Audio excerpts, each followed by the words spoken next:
பழமையான சிவன் கோயிலில் போய் பார்த்தீங்கன்னா கும்பாபிஷேகம் நடைபெறுது. அந்த கும்பாபிஷேக தரிசனம் பண்ணுறது ரொம்ப ரொம்ப புண்ணியம்.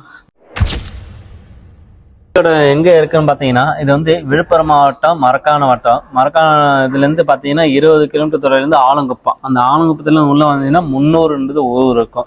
அதுக்கப்புறம் பாத்தீங்கன்னா திண்டிவனத்துல இருந்து பாத்தீங்கன்னா 22 கிலோமீட்டர். 22 ஆலங்குப்பத்துல இறங்கி நம்ம இங்க வந்து பஸ் வசதி இருக்கு, ஆட்டோ வசதி இருக்கு.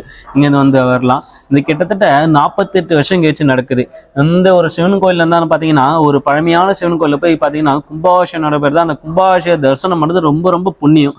இந்த புண்ணியம் பார்த்தீங்கன்னா கிட்டத்தட்ட 40 வருஷம் கழிச்சு இப்பதான் நடக்குது. இந்த ஆலயத்துல எல்லாரும் வந்து பயனடையணும். அடியார்கள், சிவன் அடியார்கள், மக்கள் அனைவரும் வந்து பயனடையணும். இந்த கும்பாபிஷேகம் வந்து பார்க்கணும், தரிசனம் பண்ண வேணும். அதுக்கப்புறம் பார்த்தீங்கன்னா தங்களால் இயன்ற சிறு உதவி இந்த கோயிலுக்கு இருக்கணும். எப்பவுமே இந்த கைங்காரியம் என்னைக்கு நினைச்சு இருக்கணும். இந்த ஆலயத்துக்கு உங்களால முடிஞ்ச உதவி செய்யணும். அதே போல இந்த கோயிலை பத்தி அனைவருக்கும் தெரியப்படுத்த வேணும். அவன் வந்து பயனடையணும். இந்த சிவன் அடியார்கள் மக்கள் அனைவரும் வந்து பயனடையுமாறு மிக தாழ்மையை கேட்டுக்கொள்கிறேன்.